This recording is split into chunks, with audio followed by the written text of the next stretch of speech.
Well, thanks so much for coming out on a cold January night. We're so glad to have Jason McLennan here as a guest in our Transformational Leadership series. And we're going to have a great conversation this evening. I do want to tell you that there are two more events that are upcoming, and there are flyers on the table back there. One in a month and one the week after that. So please do come for those events as well. Jason McLennan is considered one of the world's most influential individuals in the field of architecture and the green building movement. Jason is a highly sought-out designer, consultant, and thought leader around the world. He's the recipient of the Buckminster Fuller Prize, the top prize for socially responsible design. He's been called the Steve Jobs of the green building industry, a world changer by Green Biz magazine, and has been selected as the Award of Excellence winner for Engineering News Record, one of the only architects to ever win that award. McLennan is the creator of the Living Building Challenge, the most stringent and progressive green building program in existence, as well as a primary author of the WELL Building Standard, which is sweeping the globe. He's the author of 6 books about sustainability and design, used by thousands of practitioners every year. He serves as the chairman of the International Living Future Institute and is the CEO of McLennan Design. Nicely named. I like that. Easy. Yeah. It was an easy name. I like that. His own architectural and planning practice. I knew how to spell it already. Designing some of the world's most advanced green buildings. And he's a bit of a Yale Divinity school hero as the visionary for and the principal designer of our own living village, what will be a 150-bed, entirely sustainable living community that will replace the old dorms that are down the road and will begin to take root just outside the windows of this room. Jason, we're so glad that you're here. Thank you for being here. It's my pleasure to be here, and it's good to be with you earlier. Thank you. So tell us how this began. Tell us a little bit about what drew you into the green building movement and caused you to shape a career in architecture. You're going to get tired of hearing the story, though. Oh, well, I'm good with it, yeah. Well, some of the folks here know, but so I'm a Canadian. I grew up in northern Ontario, Canada, in a mining town called Sudbury, in Sudbury, Ontario, that was basically the center of nickel production for the world for many, many years. It still is a major production area, and it was an area that was incredibly devastated by the mining activity. All the trees from miles around were cut down, and all the rocks were acidified, and the lakes were killed, and it's just turned into a moonscape, from a pristine landscape to a moonscape. And I grew up in the context of humanity's worst externalities in pursuit of something that we needed, which was nickel that was used in everything. But in the 1970s and forward, a massive regreening campaign happened that eventually the city won a United Nations commendation for. And when I was younger and through school, I participated in planting trees and helping to heal the landscape. And I got, at an early age, this appreciation of our ability to be agents of regeneration as a species, not just agents of degradation. So I had a very early calling, if you will, to be of service to the wider community of life that humanity was now impacting on a global scale. And I believed at the time, and I still do, that one of the best places to intervene is in development, design, architecture, and construction, where so much of the burden we place on the world stems from our buildings and our city infrastructure. So if you can tweak how you design by thinking differently with a different value set, you can have this sort of outsized, or as Bucky Fuller would talk about, a trim tab effect, which Jeff Bridges talked about apparently on one of the shows recently. Anyway, okay, cool. So that's the story anyway. So my whole career, all I've done is work in green architecture. I knew I wanted to be a green architect before that was a name, and tried to find a path where I could get as much experience and knowledge around how do you do things differently, and just really followed my bliss of getting to learn what I needed to. So we've come to know you here because of our own aspirations to create a living building, and you've spent time listening to students, getting to know this community, and then working with colleagues in building a plan. Tell us a little bit about what's going on. What's the plan? Well, first of all, I'm not just trying to be flattering. The Divinity School has been one of the best clients that we've ever had, because the conversation always begins with values and why. So why are we doing this? Why do we need to do this? What is the impact that we're going to have on students, on the institution of the university, and beyond that, right. People that visit. And for me, that's where I love to begin a conversation. So it wasn't this. It was a quick, sort of merging of realizing that that we had an opportunity here because of this belief in leading with values and authentically leading with values. So shouldn't people that come to the Divinity School live in a place that teaches true stewardship? That you shouldn't have an inconsistency between what you preach and how you live, ideally.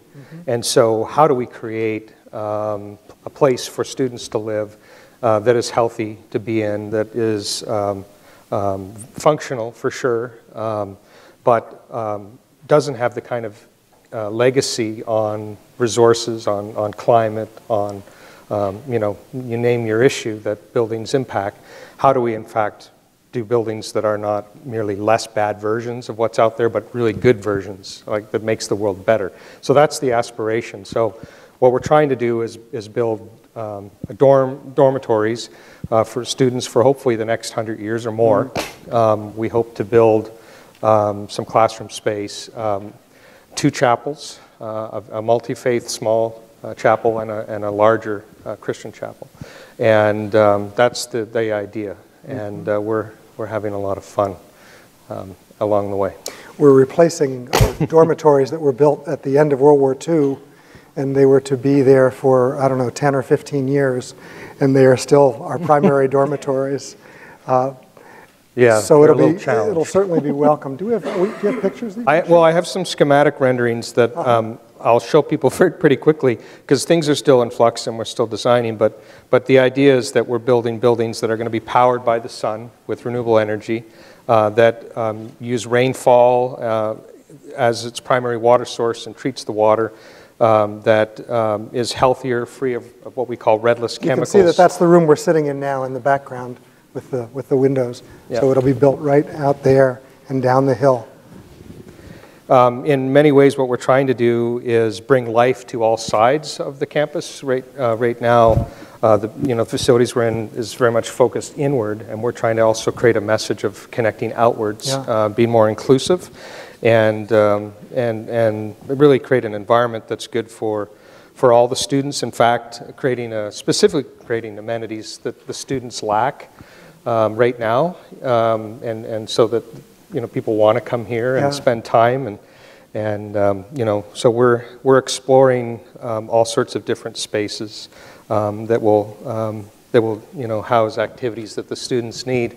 And this is the roof of the what we're calling the hub, which has a giant photovoltaic array, and 105% of the energy that this complex will use would be generated with renewable energy. So on a net annual basis, it's net positive. So no fossil fuels will be used on the campus.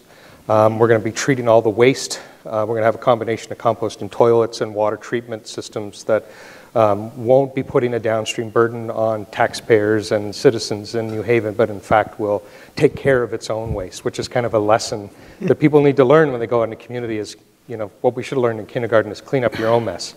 And and have that kind of value. And we hope that, and this is actually one of the water treatment commons areas that you can see there, we hope that all these systems will then be revealed so people understand where they get their water from, how it's treated, where they get their energy.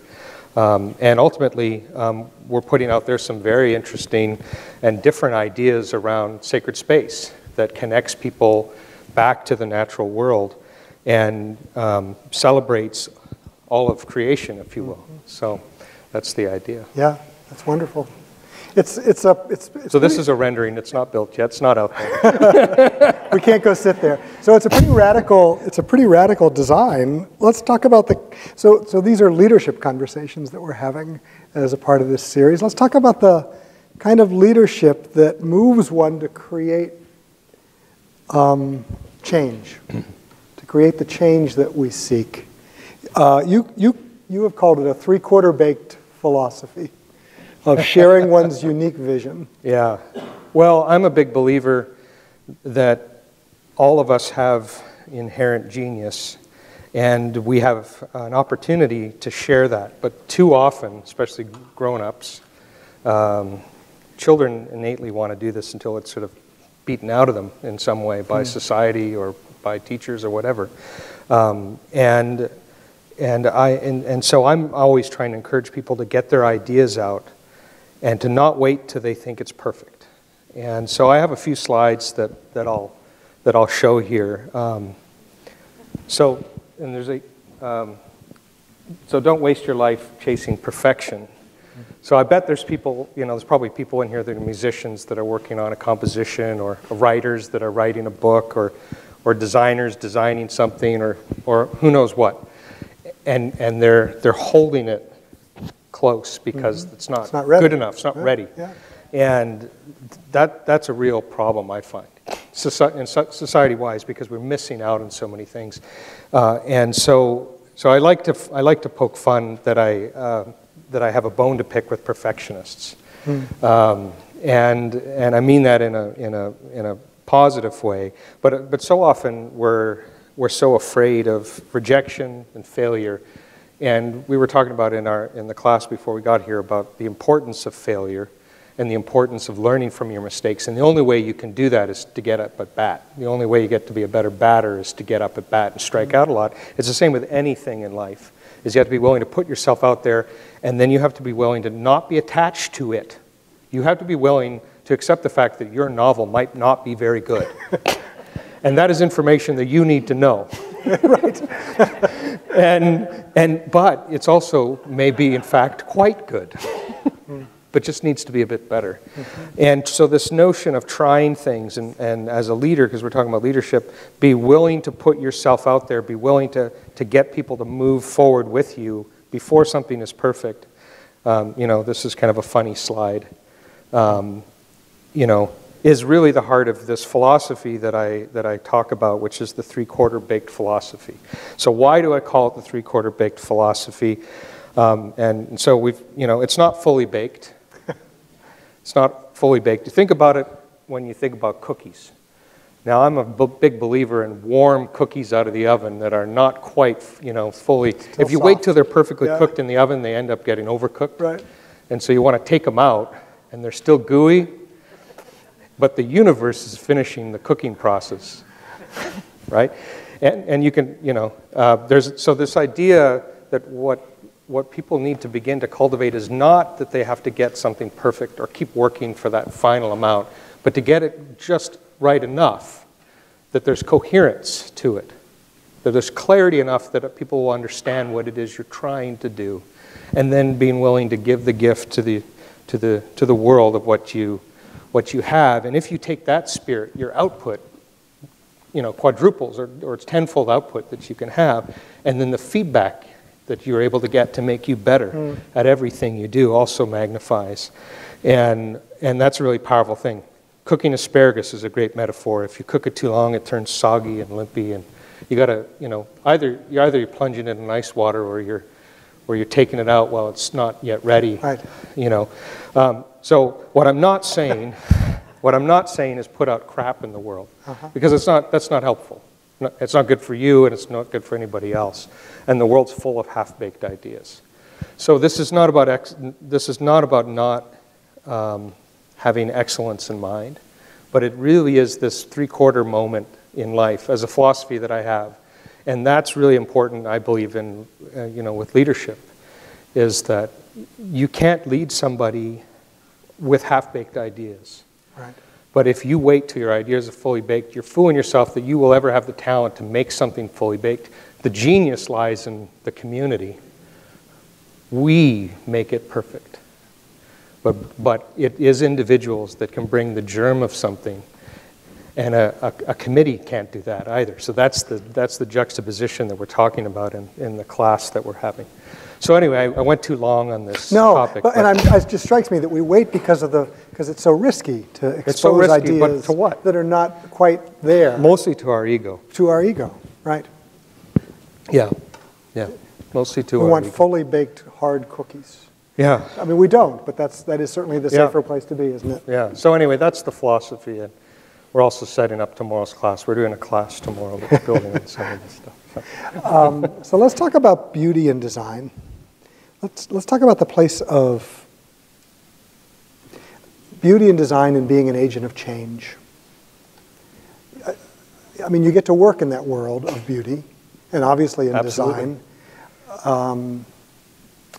What happens there? What is it that the rest of us who are not architects might learn by paying attention to the place of beauty and design as we seek a way of leadership? Well, and beauty is something that you can imagine in all sorts of different fields in different ways. You can deliver a beautiful sermon or a beautiful lecture. You can be a carpenter and build a beautiful bookcase, and so yes, obviously architecture resides a lot in the space of in the realm of trying to create beauty. But again, the purpose there is trying to elevate an idea or a vision to a level in which others can begin, again, at least to the three-quarter baked level, where others can begin to understand what you were getting at. And it's this notion that if you do want to honor the audience, the client, you have to put as much skill as you can into creating something that is worthy of their time to review. Right. Again, accepting that you may be wrong and you may not have it right, but they will see the effort that was put into it and help you perfect it, hopefully. And so for me, beauty is essential to sustainability. It's essential to just about everything in society, and too often we assume that it doesn't mean much, and we shunt it aside and we assign it a value of 0. But we're emotional creatures, and beauty is actually really important to us in so many fundamental ways. And I don't mean the superficial definition of beauty. I'm talking about really the sort of wholesome, the embodiment of values and the integrity of an idea beauty. And when that's there, you can inspire people to live a different way. You can get them to take care of something. An old building that is beautiful and had craft and loving skill is less likely to be torn down than a building that is shoddy and nobody likes. So as one little example. Whose judgment matters about beauty? Well, boy, that's a tough question. Did I say just easy? It depends on what it is. So that wasn't on your list. No, but it really does depend on what it is. I guess really what I'm asking is, as one who's out front is perceiving something to have beauty, is it worth interpreting that to people when they don't get it at first? Oh, absolutely. Yeah. I mean, not everything is... I go into a museum and not everything looks right to me, and then the next time it looks a little better. Yeah. Some things I still hate, but sometimes with as I learn about it, yes, I start to understand. You begin to appreciate the decisions that were made. Yeah, I mean, in architecture, one always aspires to produce legible buildings where you understand why things are the way they are. But sometimes it's easier than other times, depending on the program and the site and all sorts of reasons. And then you hope that people take the time to dig a bit deeper around why certain decisions are made and why certain things are the way they are. And then sometimes you just have to accept that it's not a very good thing, whatever it is, and we need to change it. So, in the class, we've been talking a good bit about the possibility of leading from the front, which is a familiar way of leadership, and not always a positive way of leadership. And you're suggesting that it's a way of leadership that should be in our toolbox. Yes. that there are some just strengths. needs to be modified. So talk about it a little bit. Traditionally when people think of leaders in the historical context, we think about these sort of heroic or tragic figures that, come hell or high water, are taking charge and pushing something through, and we write about the ones that pulled it off, right? Or we sometimes write about the ones that really failed missed. Miserably, yeah.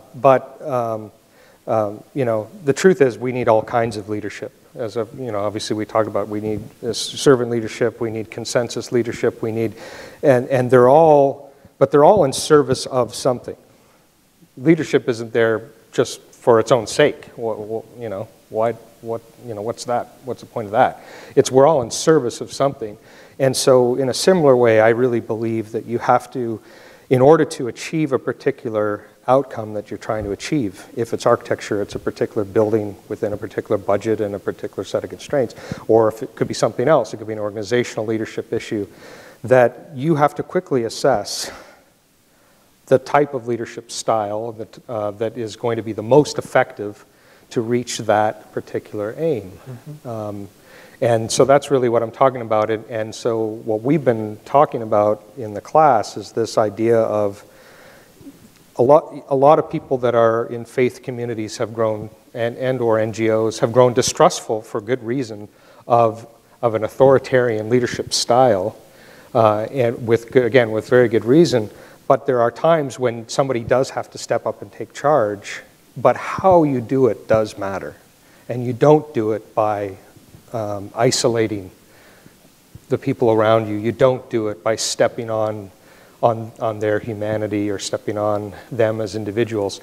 You have to be empathic and you have to also be willing to hear the feedback in the same way. It's three-quarter baked again, that you may have made the wrong decision as the leader, but you have to be willing to put yourself out there and take ownership of that.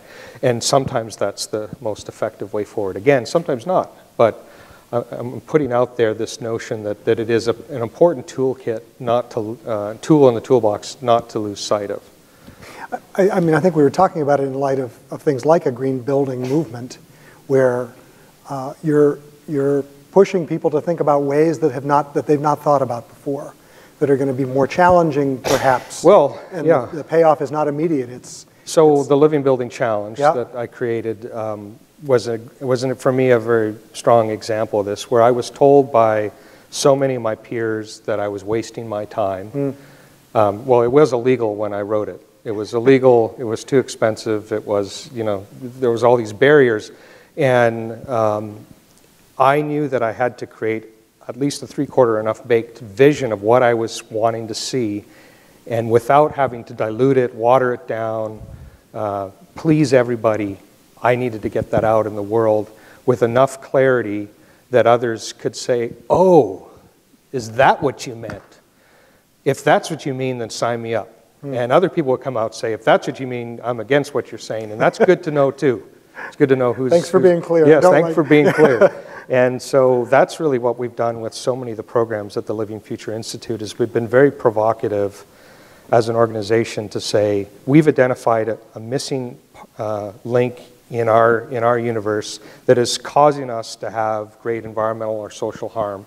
And the industry, for whatever reason, is not able to get past itself. So let's be provocative. Let's lead from the front, whether we have everyone on board or not, whether they believe in it's possible or not, whether they think we're the right people. How dare you be the one? I've heard that from certain industries. What right do you have? I've heard that. Yeah. So put it out there.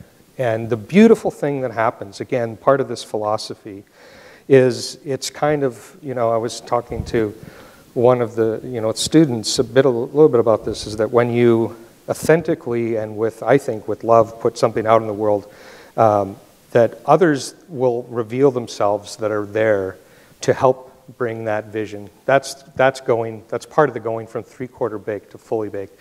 People will emerge that you didn't know, that will have something that you need, and it will also shine a light on, again, the true barriers which is we always have these smokescreen barriers that are out there. And people will tell you, this is why you can't do this, but they're not, and they may believe it even, but it's not the real barrier. And only by willing to poke to the essence are you able to uncover the real barrier. And that's really useful, because now you can change your tactic. Because that you got to work on. Yeah. So a lot of the stuff that I've been doing has been, and then they call me a troublemaker, and I'm not trying to be a troublemaker, but I'm wanting to get to that mission, right? So, if that makes sense. What's it like to work with you on a project? It's difficult. I mean, I do. I see you walk around here with a team of architects. I see you sitting in these rooms with drawings spread out. So clearly, people are doing it. But what's it like? I would love for you to canvass your colleagues and see when I'm not in the room. All right. I will say that I end up forming close friendships with most of my clients, like just about all of them. There's exceptions. And with most of the engineers and builders that I work with. But I often try people's patience in moments, and they try mine in moments. But again, if you bring a certain spirit to it, even if you're pushing, they understand that I'm not pushing on you to be a jerk to you. And I'm not even pushing on you. I'm pushing on something that you're doing or representing that you need to consider. And maybe I'm wrong, and I want to hear the pushback so I could change my misconception. So I do push people, and I get impatient with, something else I was talking to one of the students about was this notion of well, I'll save it for tomorrow. Okay, all right, fair enough. In a minute, I'm going to ask you all for your questions. But as you can see, we have a group of people who are in or who are going to be in a wide range of fields. We've got some architects, and we've got some will-be ministers, and we've got a whole bunch of other folks. What are some broad starting places for kind of risking this three-quarter baked visionary leadership model? So not talking just about architecture now. No, I know. But drawing on. Well, again, there has to be a willingness to be vulnerable and really honest. Any kind of change, you always have to, if you want to be effective, you got to work on your own baggage a lot to be effective at it. So, is that what you mean? Yeah, it is. But how do you know when you're getting there? How do you know that you're not just doing the same thing? I mean, is it about vision? Is it about a passion? Is it about pushing yourself to invent new things? Or I guess I'm asking, how is it that we approach that risky space? And how do we even know when we're there?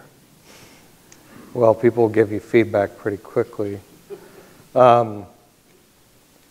were also talking earlier about the notion of knowing when to not be the provocateur as well. Yeah.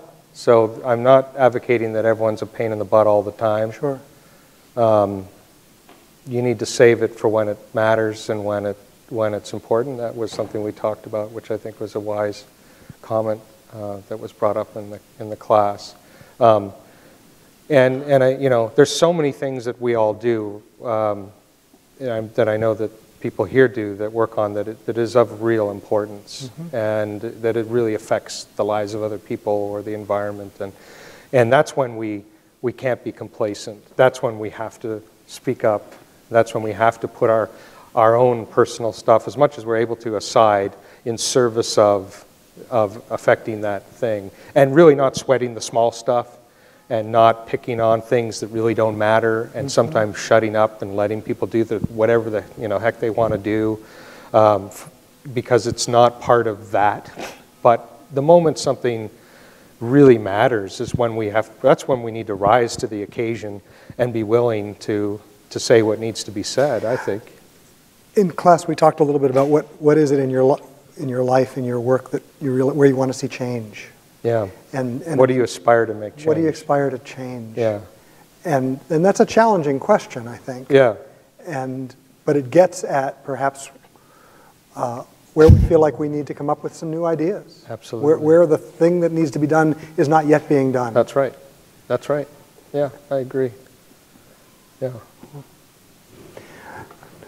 What questions do you have? What do you want to talk about? Please.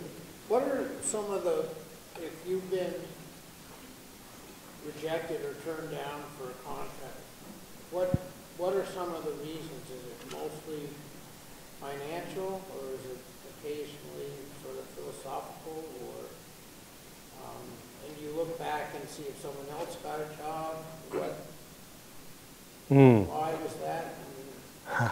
Well, I know we can't hold back thousands right now. I just wonder if you look yeah. at some of the ones that you haven't done and how you've learned from those projects. Well, a lot of, in terms of architectural work, a lot of jobs are won through an RFP process that does not allow you much space in which to establish a rapport, to show what you're really good at. You're set up for a bit of a roll of the dice. Yeah.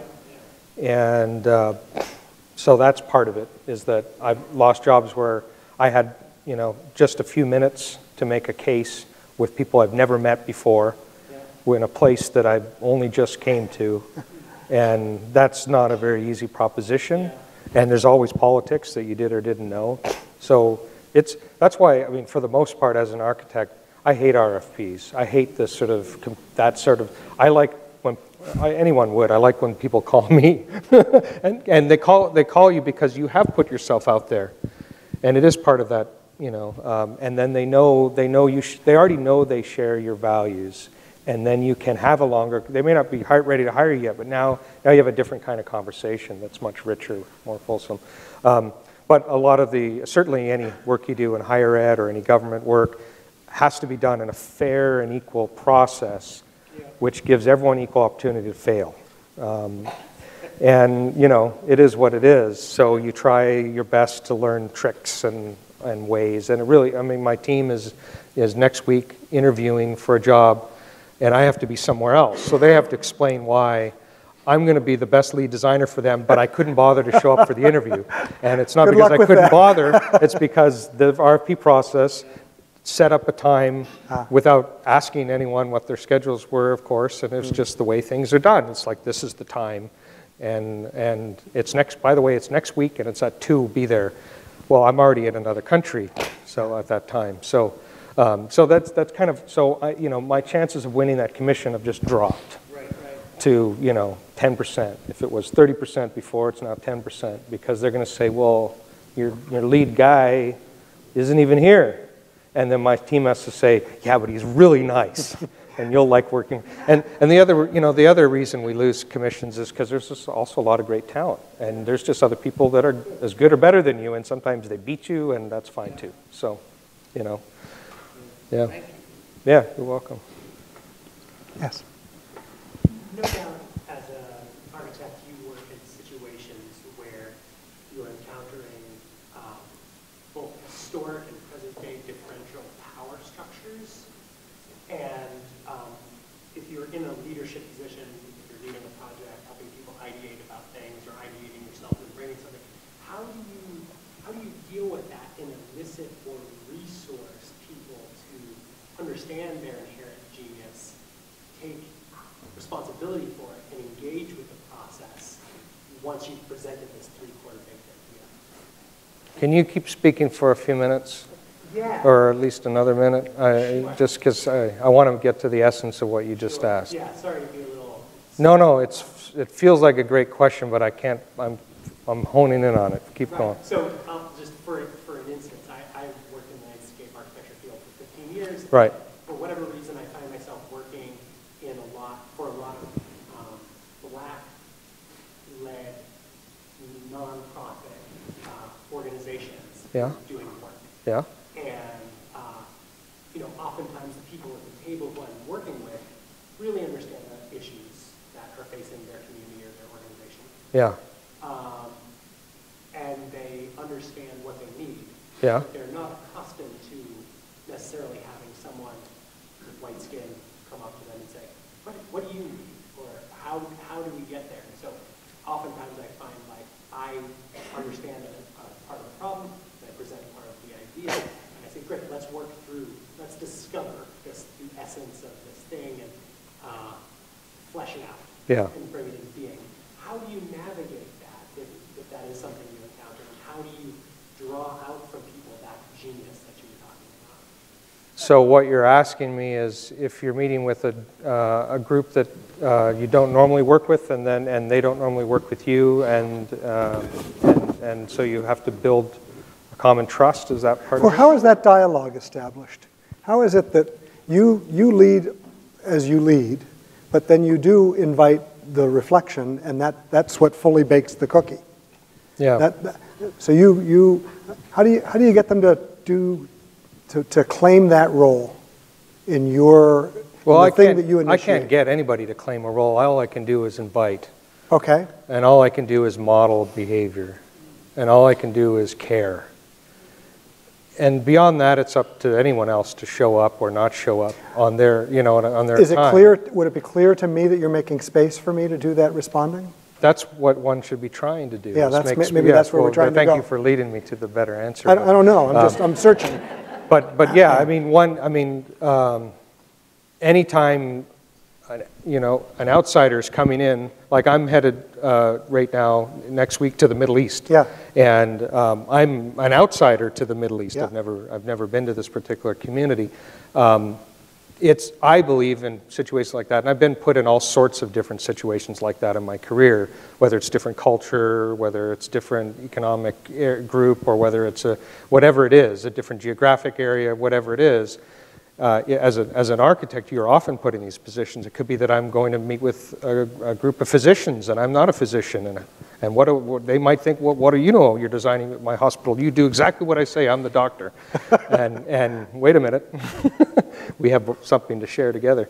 So I think as an architect, a landscape architect, when you're in those positions, you better make sure that you're spending much of the initial time listening rather than talking. Mm-hmm. You better make sure that you understand what and I'm sure you do this, but you have to make sure that you really, to the best of your ability, put yourself in the shoes of other people while recognizing that you can never fully put yourself into everybody's shoes, and be honest about it. And in turn, they can't always understand where you're coming from.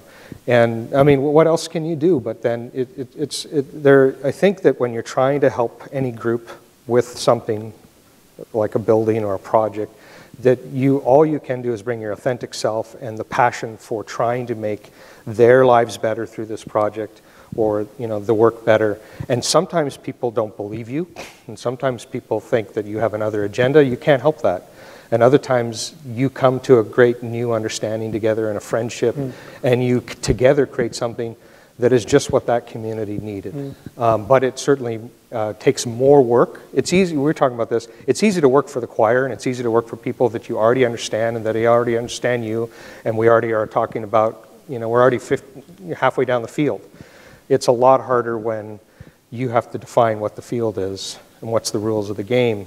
But that's why that beginning part is so important. Mm-hmm. It's really important. Yeah.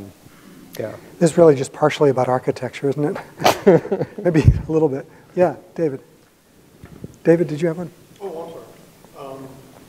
Actually, going along that line or whatever, having myself been a consultant on large architectural teams or whatever, the client lead architect or the client design team collaboration has a lot to say, because let's face it, there are RFPs, and that is part of the way that you sometimes get jobs, which are, like you're saying, that's not necessarily the way you prefer to get it or whatever. Somebody that goes to Frank Gehry is looking for something is not what they're looking for from you. Somebody that's probably coming to you is already predisposed who's predisposed to the idea of a green building. I probably, it's probably few and far between where you're trying to convince somebody to do a green building if they don't, or at least partly that. But I think something that's a little bit different with you is that you're advocating in other ways, books, you know, TED Talks, all these other things, to get people to think that way. So you're doing a little bit more outreach or whatever. So do you look for clients differently for that reason? Because again, you know, it's one thing when somebody comes to you because they know they want a green building and you're somebody that's known for that. Yeah, although my early part of my career, I was trying to convince a building industry from all sides that thought it was a fad and just a, you know, thing just for tree huggers to do and not taking. And I had, you know, and I worked in all sorts of markets. So I actually for a long time had to get really good at speaking to people that thought that all this green stuff was an expensive waste of time and energy. So I went through a whole big part of my career having to really understand how to, you know, as we're going to talk about tomorrow, how to find the trailhead. If all they cared about money, how do I find a way to help them feel good about the financials while doing something that was better and moving them in that direction? Now, you're right, I tend to get people calling me that self-identify, and they don't come to me if they want an energy hog building. I never get that call. I want to do a really irresponsible building. Jason, you're the guy for me. I don't get that call anymore, and I'm glad for it. But I do, as you said, I try to find other ways to get messages out so that others that don't call me will hear about it at least and maybe think differently. Is that answering your question or no? Yeah, I mean, yeah. Yeah. So I've been in both sides, but the market's changing now, which is maybe good. So anyway, yeah, in the back. So yeah, my question is kind of about institutional leadership rather than personal leadership. I think if you look at the number of green buildings in New Haven, I would say 80% of them are Yale buildings. Ah.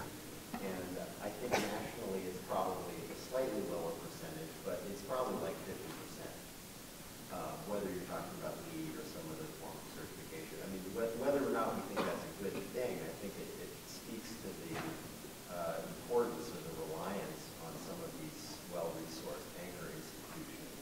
Sure. To lead.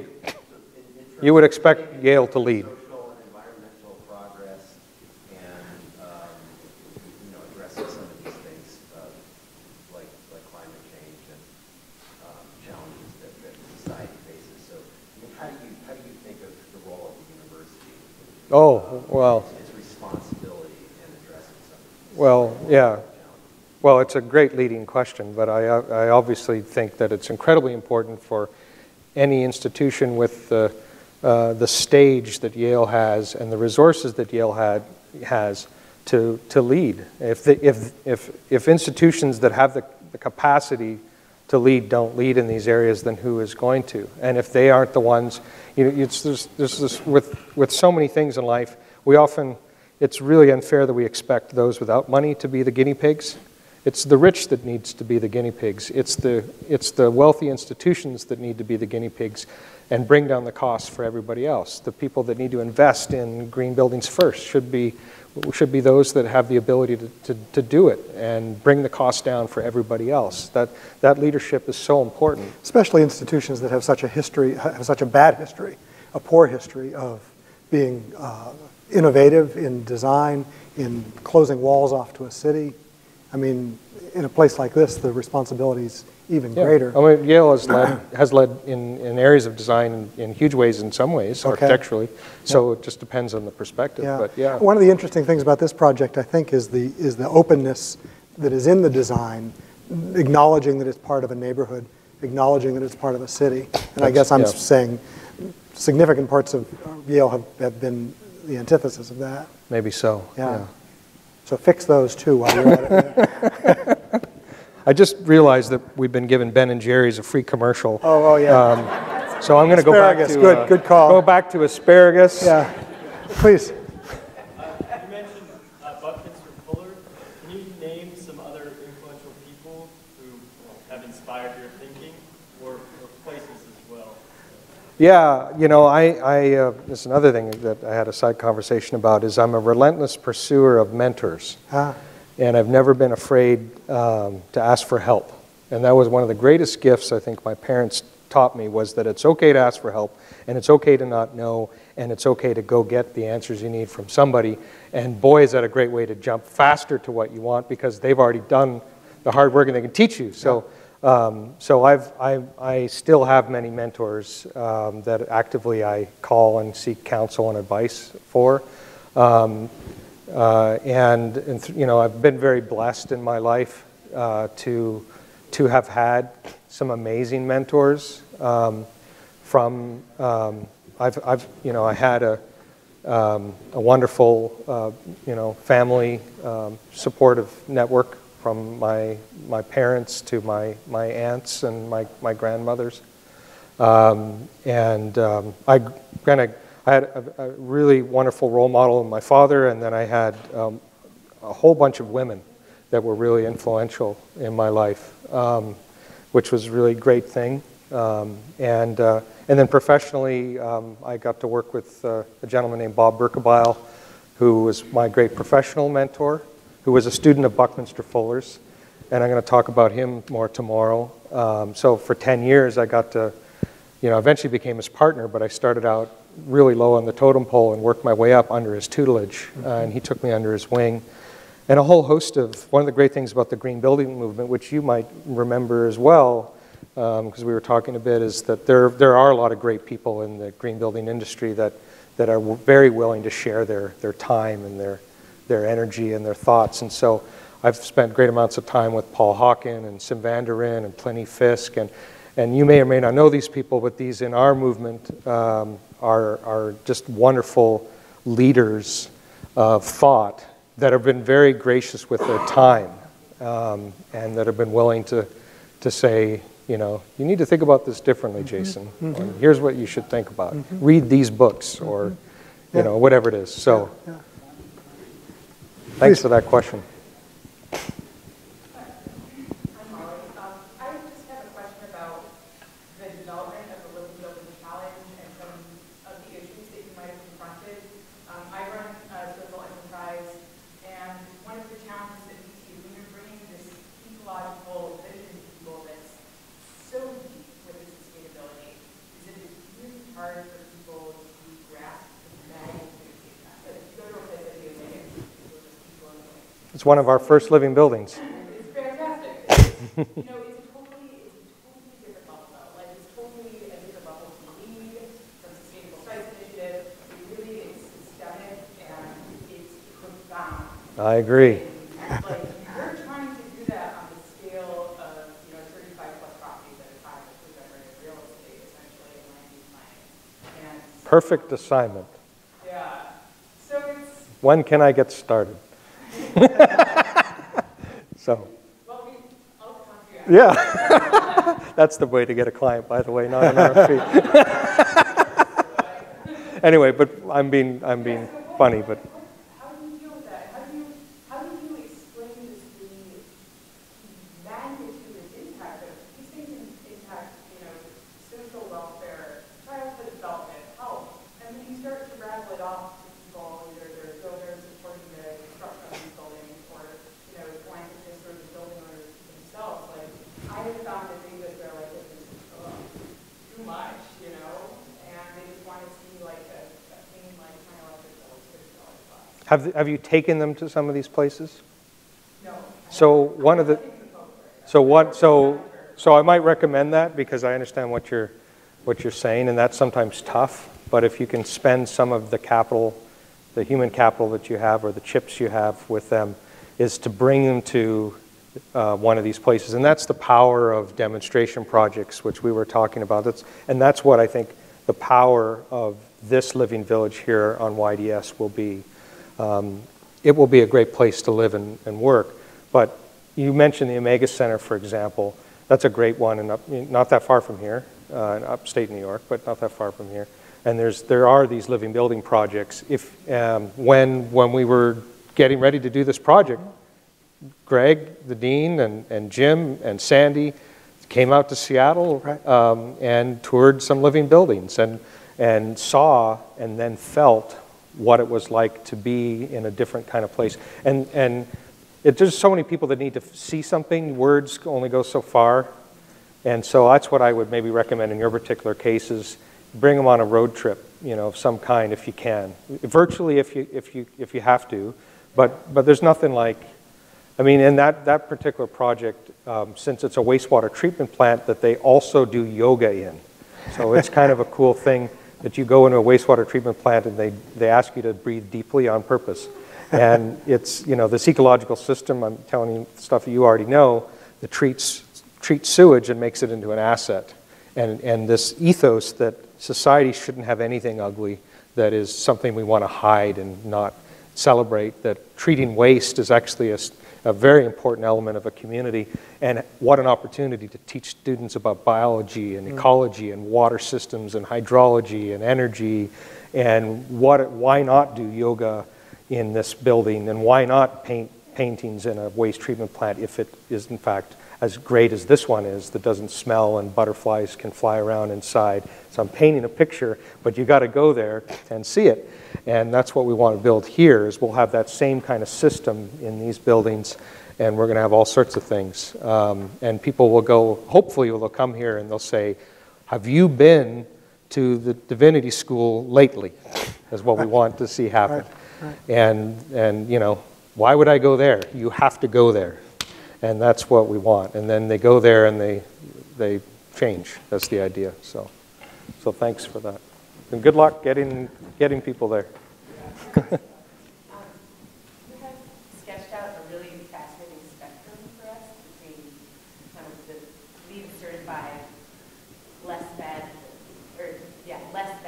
buildings to this really audacious vision of self-sustaining living buildings. And I'm curious how far down the spectrum you're willing to go, and as corollary to that, how do you think about compromise in values-driven?